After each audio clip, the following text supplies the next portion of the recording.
Hey there everybody, Eric from Outer Limitless coming at you today with another video. Now if you've been watching my channel, you realize, all things considered, I'm fairly new to firearms. It's been just shy of 2 years at this point. I've been going through an iteration, I've been learning, thinking about my firearms, thinking about my safe and all the gear that I need and my carry systems and all the things that go into it.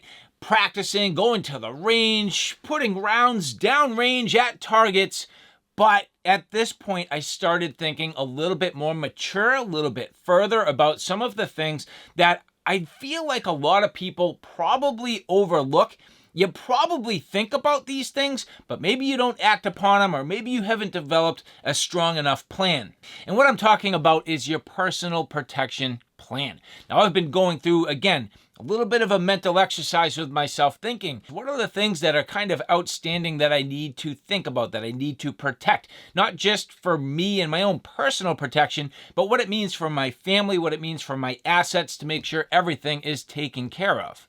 And one of those concepts, well, liability. With firearms, there are no doubt tons and tons of liabilities that come with it, especially this day and age. We are in a society that's kind of intolerant in many ways to firearms, so the liabilities mount up. The potential for problems mount up. And I don't know about you, but I know that I would greatly struggle to defend myself if I really came down to the need. And so today's video, I'm hoping, is going to solve some of that. We're going to talk with Perry from Right to Bear.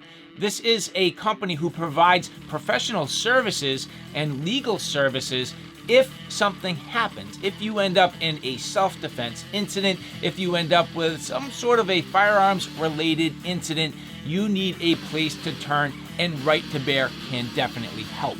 And so when we return, we're going to talk to Perry, and then wrapping things up, well, I'll tell you what I've done for myself. And so with that said, I have a whole bunch to do and a whole bunch to share with you. If you're interested in seeing a little bit more about what I'm about to get into, do me a favor, stay tuned.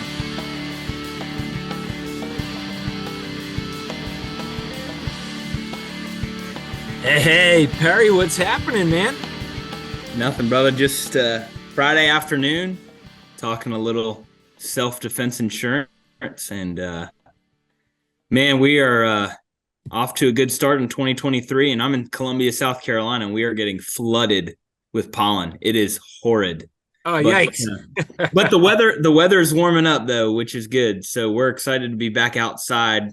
And now, if there was ever a time to wear a mask when you're outside, now would be the 2-week period. Yeah, no kidding, right? Yeah. So no, we're enjoying it, and appreciate you having me on your show. Oh, of course. No, well, thank you for being here. And, the reason why we're here in the first place, for me, and I'm a fairly new firearms owner, I'm about 18 months in.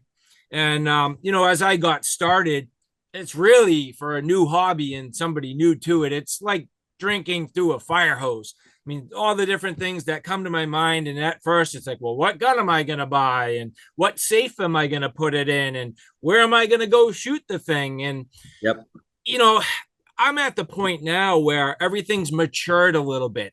I've carried for a while. I've gone to the range, a ton of times. And I've seen the things where I'm like, well, wait a minute. That would become a little bit of a liability if I'm not careful. That would be a little bit of a liability if you had a mistake. And you hate to think that mistakes can happen, but that's the reality of life in general. And, of course, that's the risk that you run when you get into something like firearms. And so, again, my maturity sets in. I say, well, what am I going to do to protect myself? It's training, it's education, it's diligence. But at the same time, I started thinking, well, I've seen things about insurances and different stuff like that, and did a little bit of research and bumped into Right to Bear. And then I realized a little bit more, well, it's not just really so much insurance, but it's more professional services that you're providing. Yeah, no, you're right. It's really legal services. And when you start talking about the legal ramifications, if you use your firearm, or your firearm, goes off, or whatever. We live in a politically charged society. So anything involving firearms, in the law, it's going to be expensive. and you can potentially serve time. And that's where our goal and mission is to bridge the gap between the individual, the gun owner, and the legal system. And we want to do that in in a sense of, we are here with you being gun people. We are going to help protect you, not only protect you with the financial, what's the right term here? Just the financial capabilities of providing that legal fee for you for no charge at all, as long as you're, an active member of Right to Bear. And, we have phenomenal Second Amendment attorneys all across the country that we have in our network that we can use at any point in time that we want. And, we're really excited about where we're going, and we're growing like a wildfire, which is great. But more importantly, like, we're trying to show the value of what we offer to all of our customers, and to be honest, all of the gun owners in America. Yeah. So, when I started talking to you again, my impression was that it was insurance, but people need to be careful, because when it comes down to the law and, your ability to actually insure different things, there could be ramifications. And I know that there's a fundamental difference between how Right to Bear operates and maybe some of your competitors. And if you could just maybe explain a little bit about that. Yeah, no, absolutely. So the insurance piece it's regulated by the insurance departments. A perk of that is offering the civil indemnity coverage, the civil damages. So if you lose in civil court and you owe a damage or a judgment, the insurance policies actually will pay that. The problem with the insurance policies is that there are two main issues. One, you're not going to hear from an attorney immediately on call and in an emergency situation. So you used your weapon in self-defense and you've just seriously injured or killed someone, you're going to need to have that attorney-client privilege immediately. So the communications that you have with whoever you have it with can't be subpoenaed against you in court, right? You have the right to have an attorney. Well, the insurance company, you're going to go to a call center, and they're going to ask you a bunch of questions, and then law enforcement or, whoever, the estate of whoever you harmed can actually take that call and use it against you, where we don't want to do that. The other thing of the insurance contracts is that you can't legally insure criminal acts. So even if you take a plea deal, right, you can actually find yourself having to recoup your legal fees back to the insurance company. We don't offer that. So, you go down the rabbit hole of defending yourself of upwards of $100,000 and you lose and you got to take a plea deal. Technically, you're guilty. Therefore, now that $100,000 you have to pay back. And that's something that we don't want to get into. Our ethos is to defend those individuals. Now, if you have Right to Bear and you're a full-blown criminal, you're not going to get coverage off the bat, right? But you don't want to go through the process after our team investigates it and then the legal system we're going to make sure that we're protecting people that were truly in a real life self-defense incident. Right. No, that makes a lot of sense. So let me ask you, and you are talking about self-defense, and heaven forbid, I think about that stuff, and I've gone through, the mental sort of exercises in my brain, but I really see more for me. I have more of a liability, in my opinion, at the range where I'm, thousands and thousands of rounds I load into my firearms, and I'm at the range and thousands of rounds go down range. And, I'm responsible for every single one of those. Or, maybe I'm carrying and, something happens. And I hate to say it, and I don't want to sound complacent, but stupid things happen, a holster failure, or, maybe I didn't get it on my belt the right way, or you never know. Life simply happens, and stupid can happen even to people that are as prepared as possible. Does Right to Bear offer any sort of coverage or protection for those types of scenarios too? Yeah, so we offer a negligent discharge as part of our plan.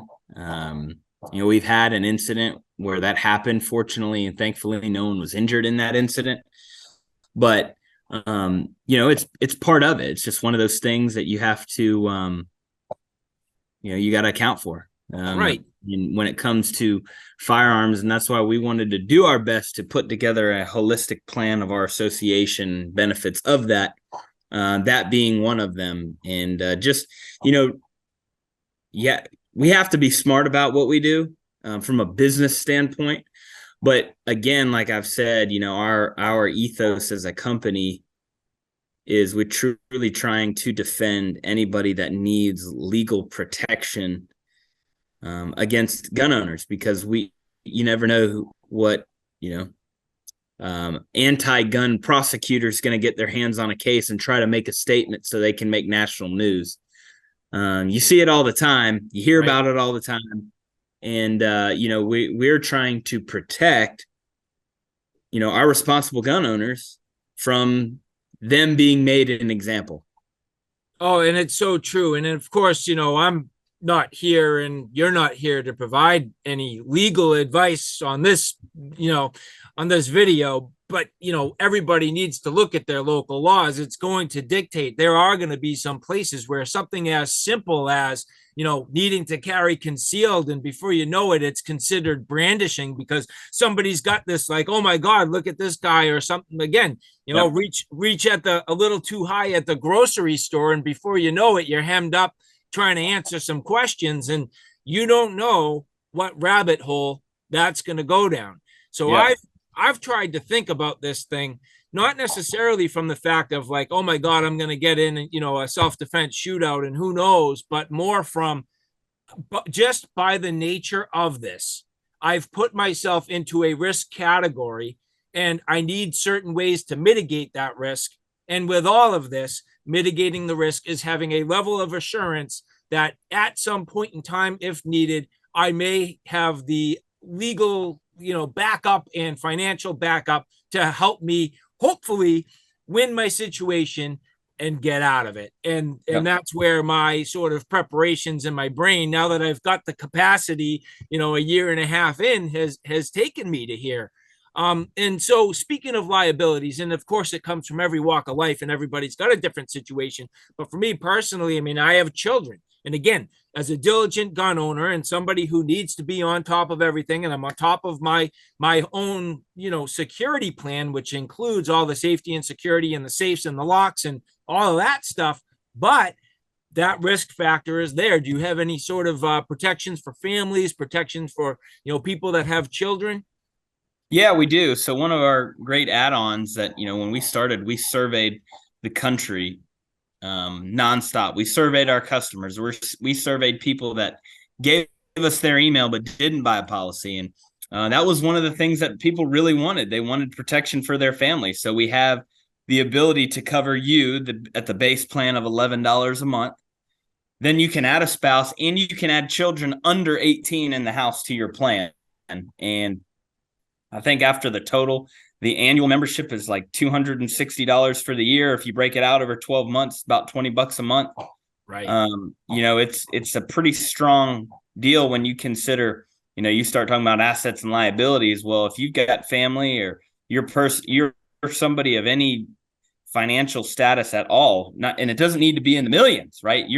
You've got people to take care of. You don't want to set your family back 30 years, 20 years because of a run-in that you had with some crackhead trying to stab you at the gas station. That's right. Not only the financial ruin, but the ruin that you could serve jail time and be away from your family. So not only are you ruined financially, but now you're separated from your family. And it can get absolutely out of hand. And again, I can't understate it, is we're here to bridge the gap. We're here to help defend legally, cover the legal fees, get you a great attorney that knows the laws in and out to help keep you out of jail. And now you're out of jail, and two, you're out of financial ruin simply for signing up for something that's $11 a month. When tonight you go out to eat for dinner, your entree is going to be more than $11 for dinner. So that's right. Yeah, that's not going to stay in my system much more than a day. Yeah, exactly. It's going to be in there for 12 hours. Yeah. Beers you have tonight. You got it. You got it. So, and then just one last final wrap up question for you. And so, the attorneys that are available, to the policy owners, I'm assuming that they are experts in the subject matter in their location. So, case by case and state by state specific. Yes, that's correct. So we have attorneys all across the country that are true criminal defense that specialize in firearms. We've partnered with a handful of firms, and man, we are really, really pleased with the team that we have in place, that our customers have at their disposal. And we have an emergency hotline that folks that we recommend save to their phone when they become members. They have it in their phone, and it's there and it's ready, just in case you ever need it. And we pray that nobody ever has to use it, but it's there, and that's the reason we're protecting and we're covering peace of mind, and right. That's huge, especially like you said, when you start adding a wife or a husband or kids. Like there's a lot that I'm sure there's a lot that can unravel people, especially when you bring kids into it. And again, we're bridging that gap for our members. Man, and I teach and train this a lot. 1 hour shit can wipe out all your attaboys pretty quick. So having a little bit of protection there can certainly go a long way. No, absolutely. Nicely said. Yeah. So, well, Perry, I appreciate your time, man. Thank you. I appreciate you bringing the Right to Bear product line in front of my audience to just get a general understanding. And, with that, I'll see you soon. All right, brother. Thank you. Yeah, take care, man. And so, all right, guys. Well, thank you, Perry. I appreciate that, man. I hope you guys learned a little bit. Definitely informative and something to think about. Again, for me, just becoming a little more mature in my thought process. Getting a little away from my constant focus on what's the firearm I'm going to need and what's the training I want to get into and what range am I going into and all the sort of things that, yeah, it's important and you have to work on that stuff. That's why we're in the hobby in the first place.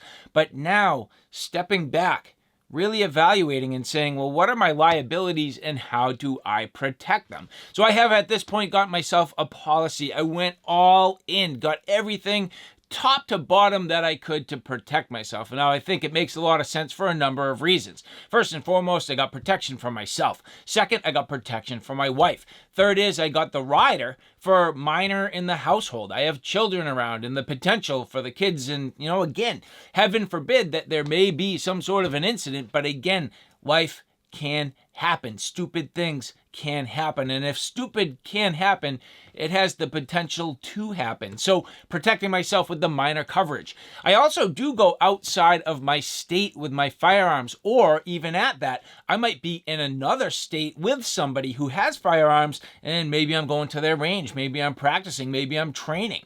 So to have coverage outside of my state seems to make a lot of sense. And then finally, the bail bond coverage. I mean, again, just having that little bit of assurance that if something happened and you needed bail, you have that protection. I don't know about you, and depending on the exact circumstances, you may or may not be able to make bail. And if you're waiting for a trial, or you're waiting to, really figure things out while you're seeking your legal help, it would be nice not to be sitting behind bars, and especially if you're innocent, especially if you've done nothing wrong. I don't anticipate doing anything wrong, but again, we're in a society that sometimes can dictate that for you. You can't control every circumstance, so control what you can. Take advantage of the things that are afforded to you while you can plan. And that's what I'm doing. Thinking about my liabilities, thinking about my assets, and what can I do to make sure that I protect myself and my family. And so, all right, guys, that's a little thought process in your personal protection plan. It's just not all about the firearms. It's the other little things that come with it. And so again, thank you, Perry. I appreciate it for all of you. If you like this content, do me a favor.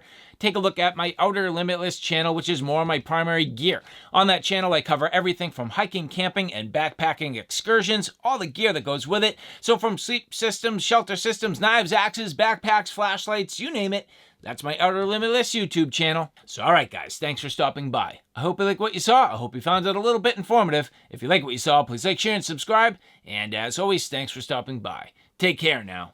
I'll see you soon.